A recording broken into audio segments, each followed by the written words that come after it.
هم فاكرين يعني لما يزنوا عليا ويقولوا لي يا ماما عايزين حاجة حلوة هروح اشتريها لهم من بره؟ لا طبعا، هطلع لفة الجلاش بتاعتي من الفريزر وهعمل لهم احلى واجمل صينية جلاش بالكريم كراميل طعمها يا جماعة وهمي.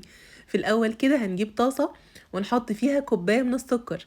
هنرفع بقى الطاسة بتاعتنا دي على النار من غير تقليب نهائيا، وطبعا بقى النار هتكون متوسطة، واول لما تلاقوا ان السكر بدأ يتكرمل معاكم بالشكل ده ابدأوا قلبوا واضغطوا كده على كل التكتلات الموجودة في السكر لحد لما السكر يتكرمل معانا بالشكل ده. كده خلاص اللون اللي انتوا شايفينه قدامكم ده كويس جدا. بلاش انكم تغمقوا الكراميل عن كده علشان ما يمررش معاكم، وبرده انا مش عايزاه افتح من كده، انا عايزه الكراميل يكون لونه غامق بس في نفس الوقت ناخد بالنا كده عشان ما يتحرقش معانا. هنجهز بقى صينيه تكون غير لاصقه مقاس 28 او مقاس 26 براحتكم. هنمسحها الاول كده بمسحه سمنه بسيطه وهنوزع فيها الكراميل، وهنشيلها بقى كده على جنب شويه. وهاتي بقى يا ستي لفه الجلاش بتاعتك المرهقه شويه دي من الفريزر وقطعيها شرايط كده بالسكينه، او لو هي متلجه كسريها بايدك.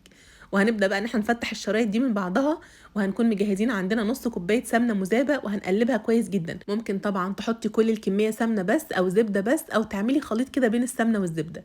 هناخد بقى الجلاش بتاعنا ونحطه في الصينيه كده فوق الكراميل، وهنشيل بقى الصينيه بتاعتنا على جنب شويه، وهنجيب الخلاط نحط فيه 4 بيضات بس البيض يكون حجمه كبير، وهنضيف عليهم من نص كوبايه لكوبايه الا ربع من السكر، طبعا التحليه براحتكم. وهنضيف عليهم كمان من 3 ل 4 اكياس من الفانيليا، لان اكياس الفانيليا دي يا جماعه بيكونوا ضاحكين علينا وبتكون فاضيه جدا. فانا حطيت 4 اكياس من الفانيليا وعليهم 3 كوبايات ونص من اللبن ومعلقتين كبار من جوز الهند، وجوز الهند اختياري، لو ما بتحبوش طعمه استغنوا عنه. هنضرب بقى الحاجات دي مع بعض في الخلاط لحد لما تلاقوهم عملوا فوليوم بالشكل ده. هناخد بقى الكريم كراميل بتاعنا ونحطه على الجلاش بالشكل ده، وهاتي شوكه بقى كده او معلقه وابداي قلبي الجلاش كده مع الكريم كراميل علشان الكريم كراميل يتغلغل كده في كل الصينيه. هنجيب بقى صينيه تانية اكبر شويه وهنحط فيها ميه مغليه، وهنحط بقى فيها صينيه الجلاش بتاعتنا. لو عندك بقى شويه زبيب كده او شويه مكسرات وعايزه تحطيهم على الوش حطيهم، مش عايزه تحطي اي حاجه دي خطوه اختياريه براحتك جدا.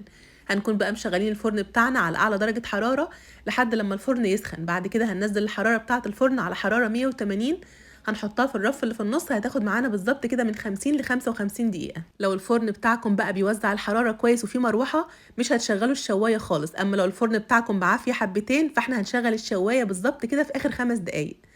بنخرج الصينيه بتاعتنا بقى من الفرن وهي سخنه جدا بنقلبها، وزي ما انتم شايفين بقى كده بتطلع بالجمال ده. انا بقى بحب اكلها وهي لسه سخنه جدا.